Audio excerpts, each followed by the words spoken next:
Julio Kotler. Sí, éramos. Doctor, tengo una pregunta. Sí. Lo voy a leer porque es una pregunta un poco. Sí.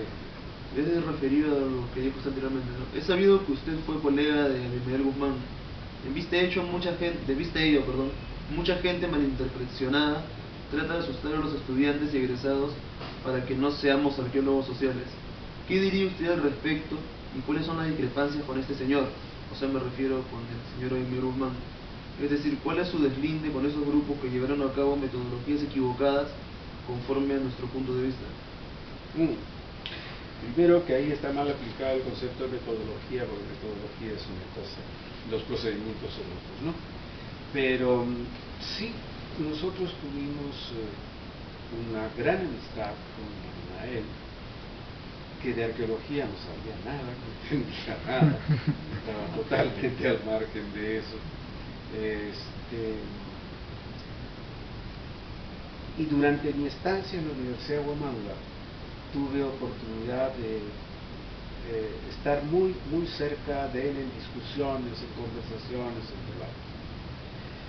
Yo en realidad en ningún momento me distancié de él, del mismo modo como tampoco me aproximé teóricamente a su perspectiva sobre la revolución que yo compartía. Yo compartía con él y con varios otros amigos, varios de ellos que estuvieron metidos también en esta aventura que ocurrió con Sendero. Y en mi posición creo que equivocaron mi camino. Una de las cosas que yo, en eso asumo mucho la posición de Lenin, la posición leninista, de que una revolución no puede contar con instrumentos como el terrorismo, ¿cierto? No puede. Yo creo que el terrorismo es un instrumento de la derecha y es lo que siempre con la derecha.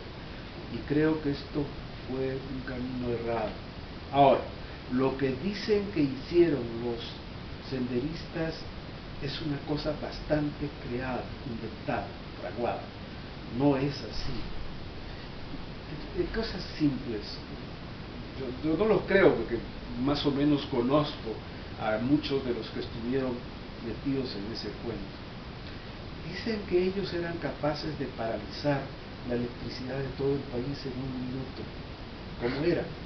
No sé si ustedes ya tuvieron, en todo caso serían niños. Yo recuerdo que, por ejemplo, de la noche, a las 12 de la noche en todo el Perú se apagaba la luz. ¿Han tomado preso algún experto en eso?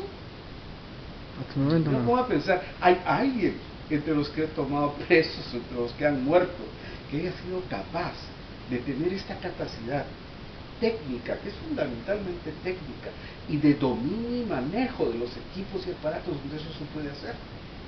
¿Cómo sabe uno que volando una torre, qué sé yo, y otra torre, va a poder paralizar la electricidad en tal minuto en todo el país, o en toda una región? A mí se me hacía muy difícil entender eso. Decía, deben tener técnicos, debe tener además un sistema de manejo. En ese tiempo ni siquiera habían pues celulares, ¿no? Un manejo del tiempo preciso, sincronizado, notable, admirable. No, yo creo que en gran parte eso fue montado. Pero también fue cierto de que violaron derechos humanos, mataron a alguien. También fue cierto. No solo eso, sino eso causó de que hubo odio contra el marxismo, ¿no? En un momento de que muchas cosas más. Se desvirtuaron la imagen del marxismo. Sí. No, por eso ahora actualmente encontramos muy pocos marxistas como los que había en la época de los 70.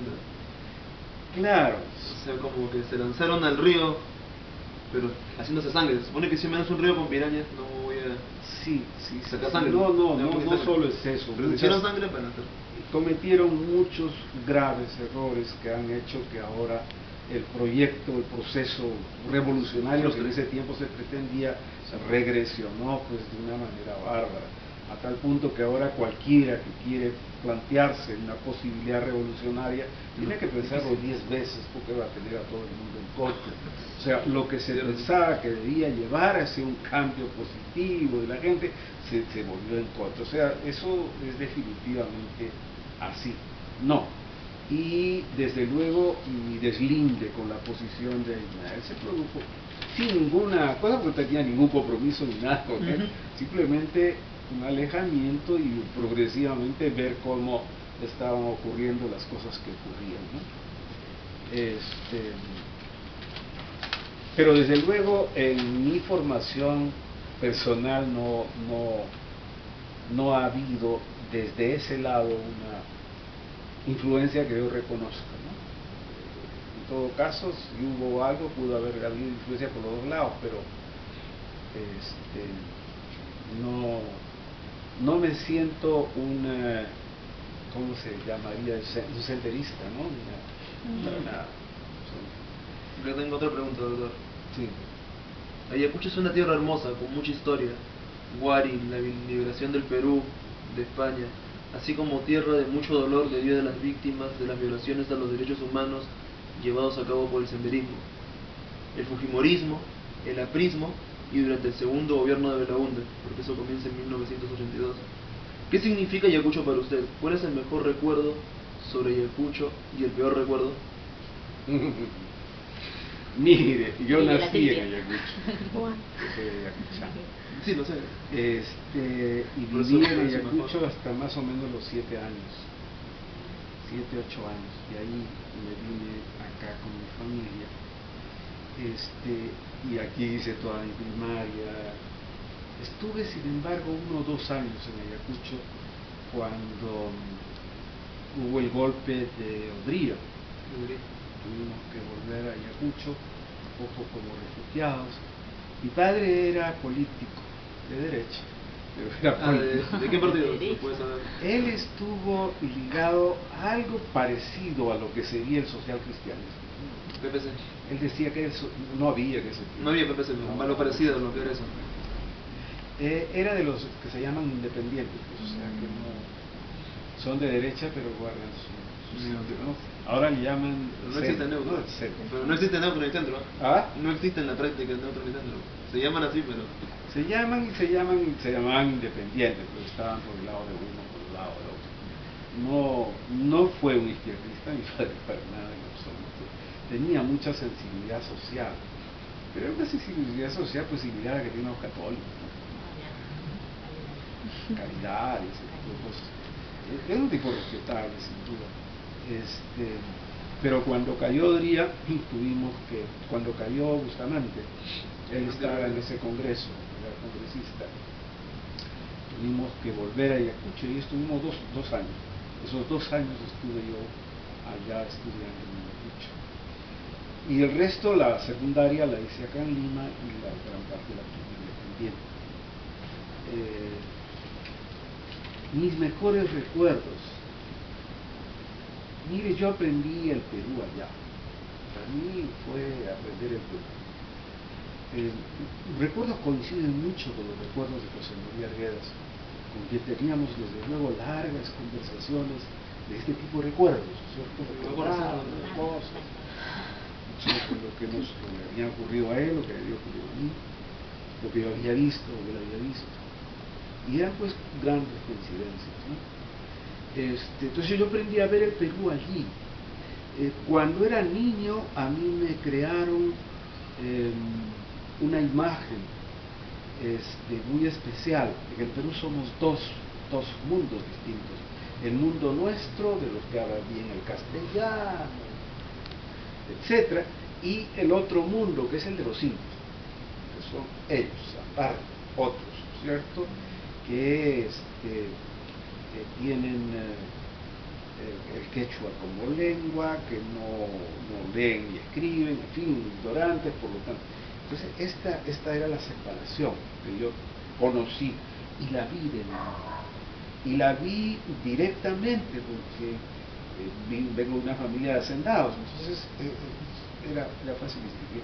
Cuando volví a Ayacucho, ya de los 10 años, 11 años de edad, 12 años, el círculo en el cual me moví fue ese círculo, ¿no es cierto?, de esta capa media de hacendados, de ayacuchanos.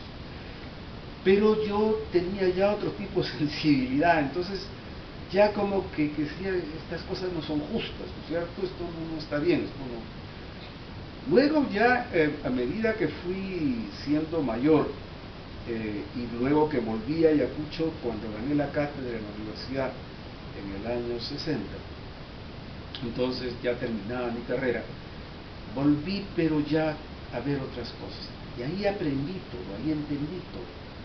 Sí, todo lo que me permitió pensar en el Perú de manera distinta. Sí, pues en el Perú somos un mundo separado, en donde hemos generado una ley que desarticula todo, ¿no es cierto?